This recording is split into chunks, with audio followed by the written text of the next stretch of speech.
Hi, and welcome to the May episode of Here and There. I'm your host, Jeff Matthews. This month, we're joined by Aaron Farris. Aaron is with the Gravel Yard Bluegrass Band, and he's also the head of Bluegrass at the Max. The Max, that great venue that's downtown, concert series that begins in June. He'll have details about that. Laura MacDonald will be with us as well. She's an associate professor of biology at Hendrix, and Hendrix has been issued a grant by the National Science Foundation, a 6-year, $2.5 million grant. She'll give us details on some really incredible work that they'll be doing with that grant. Stefanie Brazile is with us. Stefanie, of course, with 501 Life magazine. One of their biggest issues every year is the 50 Wonder Women issue, and that is out. Well, details on that's coming up. And Eloise Stowe. Eloise is with the Conway Women's Chorus, that wonderful group of ladies that bring free concerts to Central Arkansas, and they have got one coming up in just a few weeks on May 16th. So details about that concert, plus a lot that's going on the rest of the year with them. Thank you for watching. We'll get started next on Conway Core. Express yourself with beautiful custom jewelry from Brooks Fine Jewelry. Come on down to Brooks Fine Jewelry and take a look at some of the new products that we offer. We have a new extensive line of men's watches, and we invite all those watch crazies out there that want to come in and take a look. They're here for you to look at and try on. As a full-service jewelry store, we offer hand engraving and laser engraving for just about anything you can imagine. So come on down to Brooks Fine Jewelry and visit with us. We look forward to seeing you. Brooks Fine Jewelry, your jewelry makers in downtown Conway.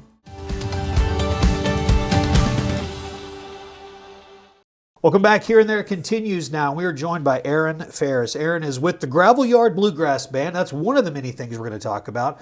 But more importantly, we're going to talk about some events coming up at the Max this summer that you will want to be a part of. Aaron, thank you for being here. First of all, it's good to see you. Let's talk bluegrass. Absolutely. So, start at the beginning. So, did you grow up playing bluegrass, or what's your musical background? So, I'm actually originally from Mountain View, where this is the folk music capital of the world. Yeah. But I actually wasn't into bluegrass when I was a kid. I was more of like a rock guy, and I was into sports. So, I played a lot of sports.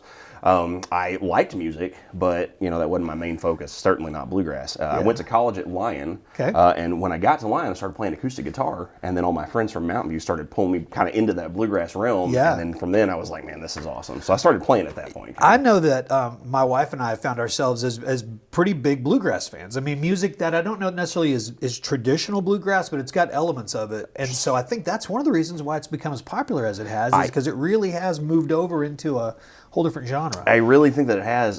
So like with the emergence of somebody like Billy Strings, he's pulled like a rock element into bluegrass, and so you got a lot of kids. We did an open jam the other day, had a bunch of kids show up to play.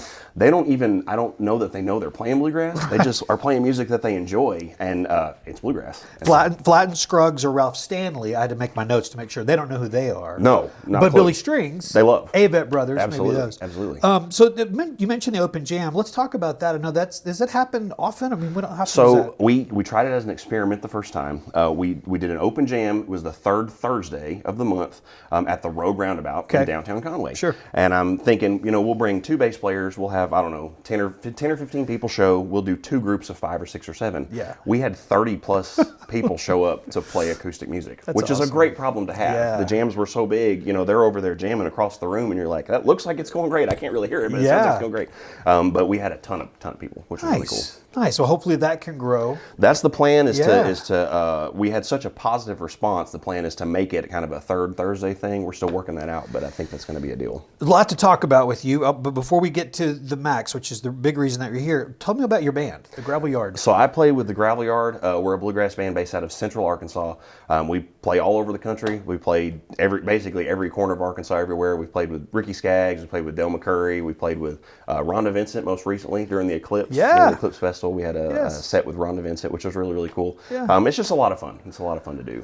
And so your band will be one of the bands that'll be at the Max. So that event happens starting in July. June. So it starts in June. And then you guys are July. We're July. Okay. And I want to say it's the 4th Sunday of the month. I believe it is. Yep. Typically it's the 4th Sunday of the month. We do it at 2 o'clock. The first band we have coming in is in June, and that is Greenland Station. Yeah. And then we'll be the band in July. And then Baker Family, Roving Gambler Band, and Country Breakfast, which maybe my favorite name of a band ever, because Country Breakfast is delicious. I'm sure they sound good too. Are these local bands? I mean, who are these folks? What's cool is at the Max, I bring in regionally touring and sometimes nationally touring bluegrass bands and let them play a set, and we do it on a Sunday afternoon, because if you're regionally touring, you're nationally touring, to play on Saturday night somewhere, come through Arkansas, play on a Sunday, and then go on to Tennessee or Missouri or something like that. It makes a lot of sense. So I bring in regionally and or nationally touring bands, and then what I will do though is I put local, usually a lot of times they're students of mine or local bluegrass bands in front of them as the opener, so that they get a chance to play with those bands and things like that. Bluegrass at the Max is what the event's called. It's Sunday, June 23rd is the first one. How do people get tickets? I mean, what's that all about? So we always do an Eventbrite. You can purchase tickets online. They're $20. The thing of it is so it's a $20 suggested donation. So you don't actually have to pay. You can show up and be there. It's a $20 suggested donation, but I will say we've filled them up very, very quickly. So if you don't get tickets online and you show up, we may not be able to get you in, which again is a great problem to have, but just making everybody aware of that. Where is the website? Where can people go? What's the best place to kind of that portal to get into? So you can actually follow Gravel Yard on social media, and of course the Gravel Yard Band, and it's just at the symbol Gravel Yard Band. On Facebook, Instagram, all that place. We always post what's coming up and the things that are happening. So you can go there. The links will be there. But then we do an Eventbrite through the Max. So if you actually search the Max online, the Max/Bluegrass, it'll pull that up. You can get tickets there as well. Well, Aaron, thank you for what you're doing. I mean, I think it's a part of our community. The arts have always been important here, but to see somebody that's really come in and found a niche and grown it like you have, I appreciate what you're doing. Thank you very much. Thank you guys Aaron, for having me and giving me a chance to talk about this. Yeah, absolutely. Thank you. Good luck. Absolutely. Express yourself with beautiful custom jewelry from Brooks Fine Jewelry. Come on down to Brooks Fine Jewelry and take a look at some of the new products that we offer. We have a new extensive line of men's watches, and we invite all those watch crazies out there that want to come in and take a look. They're here for you to look at and try on. As a full-service jewelry store, we offer hand engraving and laser engraving for just about anything you can imagine. So come on down to Brooks Fine Jewelry and visit with us. We look forward to seeing you. Brooks Fine Jewelry, your jewelry makers in downtown Conway.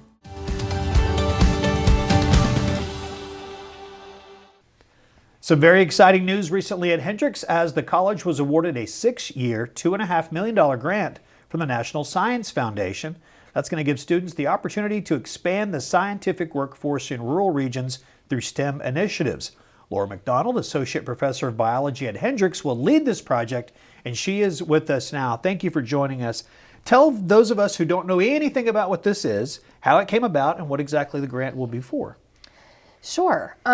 So this is a grant that is sponsored through the scholarships in science, technology, engineering, and math grant. And the big goal is really to provide scholarships to students who are perhaps more under-resourced. It started with our first project, which you know about, when I was a very early faculty member at Hendrix. So I'm actually a Hendrix alum. I graduated in 2009, and I have a lot of interest in this work just to begin with, as an alum and growing up in Arkansas myself. And the college had actually applied a couple of times, and one of my dear colleagues and friends and teachers, Matt Moran, sort of said, we've tried, does anyone else want to take a shot at this? And I thought, I'm really interested in this work. I also didn't think I had a prayer's chance of being successful. But we applied for it, and we took the feedback that the college had received before, and then we responded to it. And they really wanted to see some initiatives that were going beyond just the science, right? So how do you really get at supporting students in the process? And then I got an email some months later and nearly fell off my chair. And so in our first effort, we were actually able to support 21 students with scholarships. They also participated in internships and research experiences. I just reported on this. I can't actually remember the exact numbers. It was something like 44 unique research experiences through this cohort. I think there was something like 20 individual presentations that they did. And keep in mind, this happened over the span of a pandemic. So those opportunities were pretty limited. They had outstanding academic credentials, and they are now sort of out in the world, right? So they've graduated. We graduated 2 cohorts of students, and they are doing everything from working in policy to in defense to teachers right here in Arkansas. I mean, they're really tremendous humans. And that's what we prioritize first is it was out bringing in great people to support each other first and then supporting them with what they needed. The new effort is meant to support about 28 students over a period of 6 years. And we learned a lot from those folks. So the first group of people that we brought in, I can't tell you how much of a privilege it is to actually work with those people because they teach us a lot more than we teach them. Do they take the ideas back to their homes, where the communities that they're from, or is it not necessarily? Because I know part of it says in the press release, scientific workforce in rural regions, but does that necessarily mean in the poorer regions, or is that what we're looking? I mean, it can sometimes, right? I mean, so if you look at the sort of demographic and geography of Arkansas, certainly economic status does correlate a lot of times to rural. Not always, though. Not always, we certainly see that in metropolitan areas, too. The focus is on sort of the more rural regions of the country. And the reason is because the STEM grant is about enhancing the scientific workforce. It's about that kind of innovation approach. And what we tend to see a lot of, especially in Arkansas, is that you have these professionals who are really highly skilled. But what happens then is that they leave, right? They're leaving the places that we need them the most. And I think one of the most poignant things that we learned from our students was that when you can take science and you can make it something that's relevant, all of a sudden that gives you a broader connection. And it helps you see how the things that you're learning might actually be directly applicable. And that's a little bit different, right, than what you maybe typically see in a college classroom, which is sort of maybe a little bit academic. The goal with this grant is actually to help students understand how what they're doing in their college education is directly translatable out to the Arkansas community. And I think that that's one of the biggest things that we learned from our first group of students is how important that connection is to family, how important that connection is to community, in that, again, we don't want to send this vast talent out, or if we do for additional training, we need to be able to bring them back to really work in the more rural regions of the state. And there are needs here. There are absolutely needs here there for are huge this. Needs here. And so someone who's got an emotional tie to Arkansas and can bring that skill set here, obviously that's going to be helpful. You said 6 years. So there are students now who are sophomores and juniors and seniors in college who are going to benefit from this at some point. Who is it that benefits exactly? What classroom of kids, students gets to benefit from the grant? So we will be welcoming our incoming class in fall 2025. So we've got a full year run up to that. So our goal is to bring students in as first year students. Right, so for those of you who are juniors out there right now and you're thinking about things as you're applying in your senior year, think of us. And so the thing is, it's actually open to anyone who applies to Hendrix. There are some financial constraints on it. So NSF really is trying to target individuals who are from more limited economic status. In our last round, that was for students who qualified for Pell Grants from the federal government. We were able to expand that to a certain percentage above those who were Pell Grant eligible from the federal government. And so I'm really excited about that because we know that that's not a great indicator oftentimes of what families are experiencing. And it gives us a lot more flexibility, right? So if you're not Pell eligible, that doesn't mean that this money goes away, right? So because things change and that Pell Grant ranges in amount. So I was really excited to be able to do that. But beyond that, the only other sort of criteria is that you have a genuine interest in the sciences. And that you're an eager person who wants to learn. And I think what we're really looking for are people who are excited to support others. There's a service element to this. There's a service. There is, and it's not service to the college. It is service to your peers. To your community, right? And your peers. It's exciting. It is exciting. See why it would be something that you would fall out of your chair for when you get the news. I fell out of my chair the second time it happened too. I bet. Yeah. Were you expecting the $2.5 million, or was that a surprise? I mean, if you got the grant, was it going to be that amount? That was the budget, right? So our first round, we did what's called a track 1 grant, which is for $650,000. Okay. And then in our second round, it was a $2.5 million budget. That number still scares me just a little bit.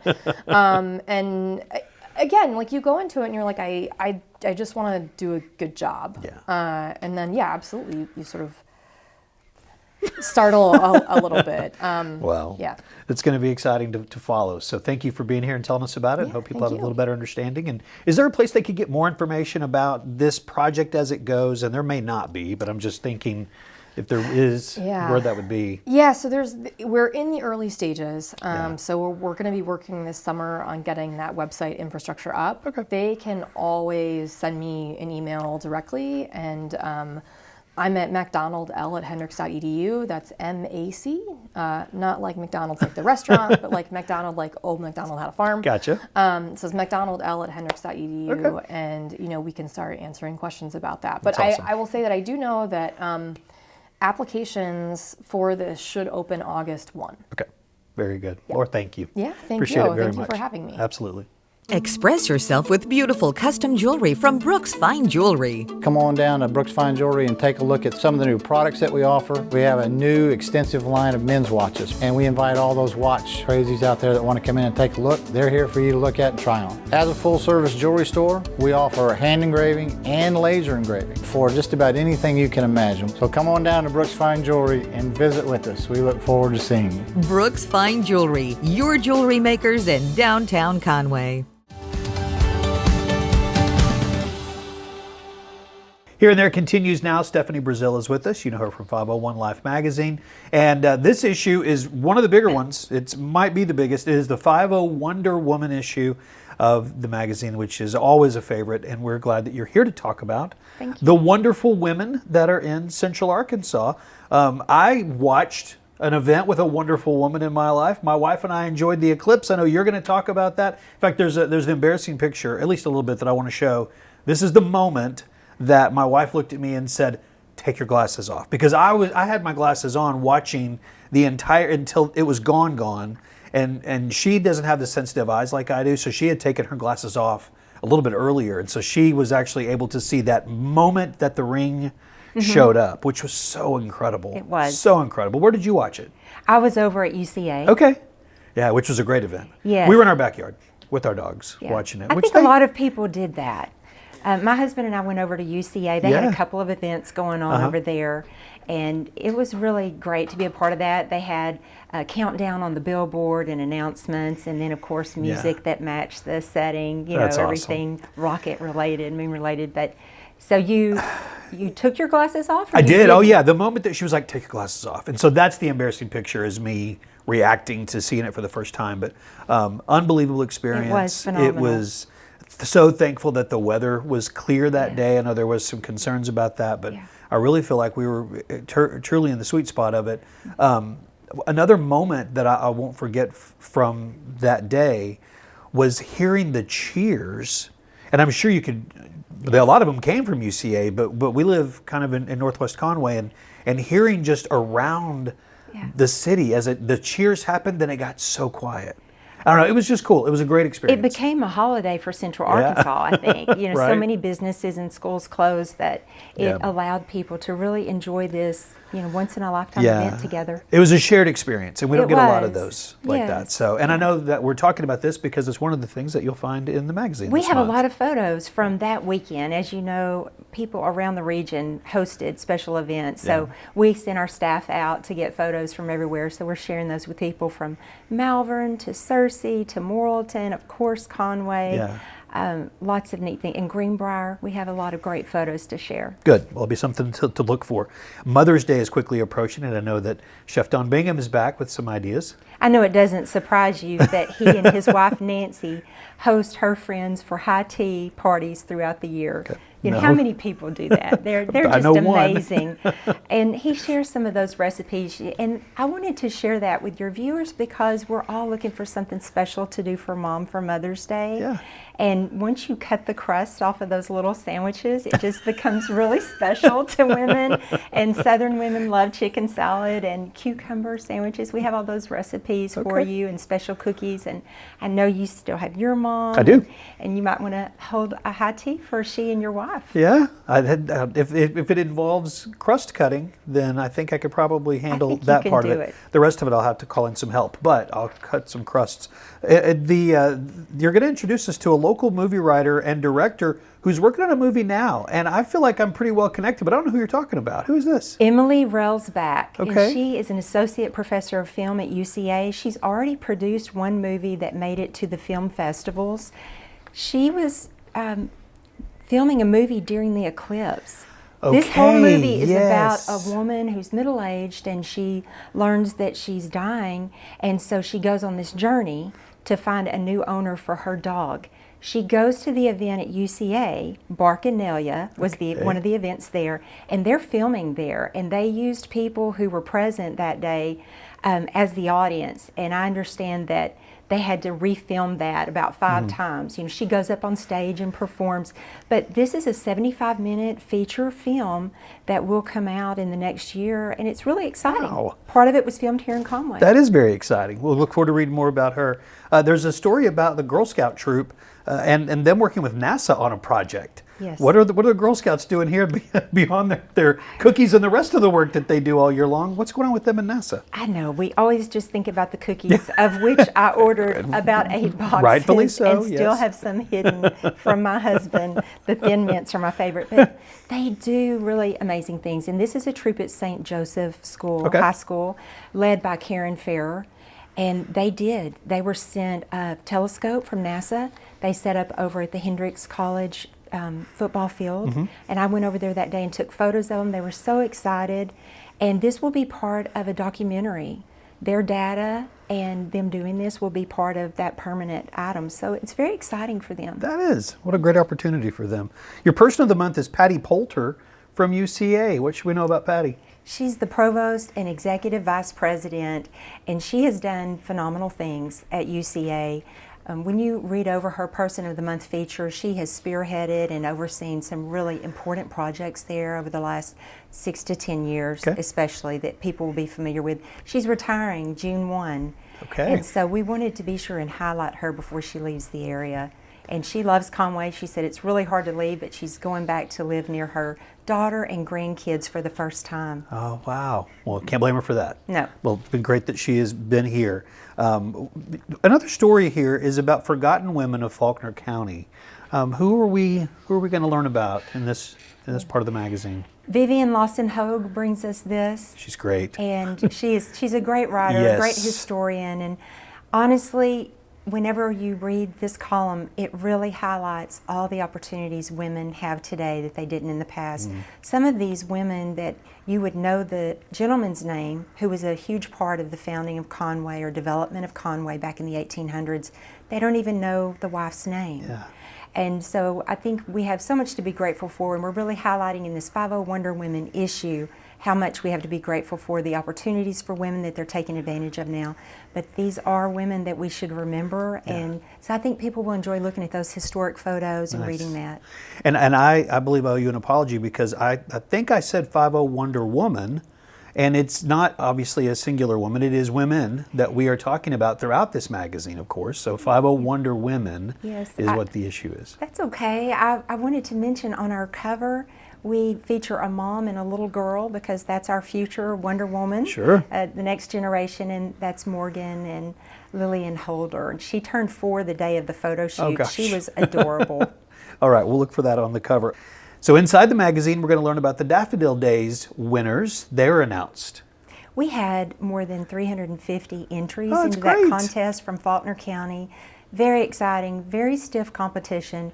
We held an award ceremony, and the kids were just wonderful. There's so many talented artists in this area. We have great teachers in schools who are pushing this forward. And I do want to report one little girl who was a first grader who won. She said, "I'm going to remember this day my entire life."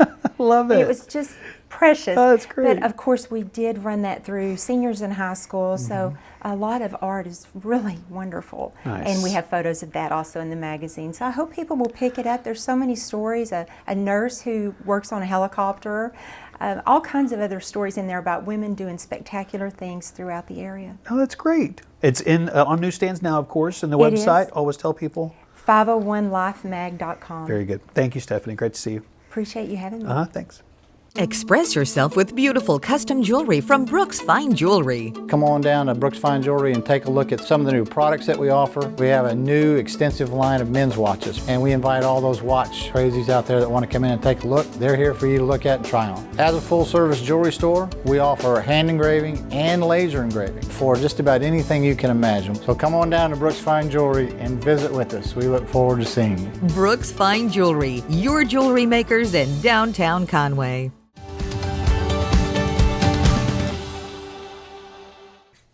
Welcome back to Here and There. We're joined now by Eloise Stowe. She is with the Conway Women's Chorus, and they have got an event coming up. Their spring concert is in mid-May. So as you're watching this before May 16th, you should go to the concert. It's free. It's at CBC. We'll hear more about that in a moment.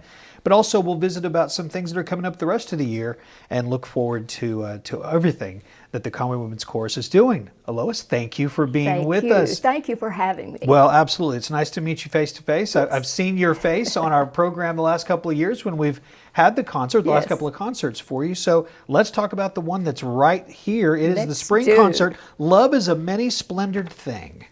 If you need a little love in your life, well, who doesn't? You need to come to this concert. Love is a many splendored thing is the thing. Okay. And it is May 16th, 7 o'clock on the campus of CBC there at Burgess Auditorium. What are folks going to hear and see when they arrive that night? Well, they're going to see my bluebirds. I call them my bluebirds, and I love them. And you're going to see, hear music, love songs. It's all love songs. Okay. That's why I say if you need a little love. But our songs go back all the way to when I have sung my songs to you, which was written by Ernest Charles in 1934. Oh gosh, okay. An old song, but still a very much used song. Yeah. And then we're going to sing love songs all the way up to the here and now, here and there now. Here and there now, right. So is that difficult to, I mean, you've got a century's worth of love songs to pick from. How do you choose the ones? It was, but to tell you the truth, I had my own favorites. Okay. And I introduced them to the gals, and many of them had never heard some of the love songs that we're going to be singing. In fact, many of them had never heard Love is a Many Splendored Thing. Now, Jeff, I know you know that. I do know that one, Of course yes. you do. But we're going to be singing other songs that they already knew. Yeah. We're going to sing If I Loved You. Okay. We're going to sing Endless Love. Okay. Now, that's fairly new. Yes. And everybody knows I'll Always Love You. Right. And it's just a program of beautiful, singable love songs. And I think it's one that Conway will really enjoy hearing. I think so too. So tell me about the ladies that are in your chorus. So they, from around here, I would assume, Conway Women's Chorus. Conway Women's Chorus, but they are from surrounding areas as well, Okay, Greenbrier and Bologna. And it's just a group of women who love to sing, and particularly who love to sing harmony. Okay. And so they enjoy singing the parts that they sing together. And you know, this is also a group that when you see women every week, you get to know them. Sure. And you get to know what's going on with them, and you get to love them. Yeah. And so they really love being together as well as singing together. And when rehearsal is over, I say, "Good night, ladies," and they hang around and hang around and hang around. They talk. And Really? so finally I say, "Okay, girls, go straight home," because I love to be together. So you'll have this concert May 16th, again, is the spring concert, Love is a Many Splendored Thing. And then we'll have the Christmas concert, which will come up obviously in December. But what happens in between? What does the chorus do in between? Well, we break for the summer. Okay. We don't rehearse in the summer, but we do several patriotic programs around the Memorial Day holiday. Yeah. And we have several. I believe we have 8 patriotic songs. And this year we added Blades of Grass and Pure White Stones. Okay. And it's talking about the burial grounds with the white stones standing up. And it is just a beautiful piece of music. Orrin Hatch actually wrote the song, and it's just a beautiful, poignant thank you song for the men and women who fought and some who lost their lives and are buried under those white stones. And so we've added that to our repertoire. Best place to get information about not only the show coming up in May, but also everything beyond? Facebook page, website? Our What's best? Facebook page is a good way to look for us. We have a private and we have a public one. Okay. So that people can join our public one and know all about us. All right, very good. Thank you for being here. I love the concerts. I get a chance once our team goes out and records them. I'm the one that sits down and edits those. And so And you do such a good job, well, thank Jeff. you. Y'all do Thank too. It's you. easy to work with because Thank of you. the content. So thank you for what you do. Thank you very Appreciate much. you. Thanks.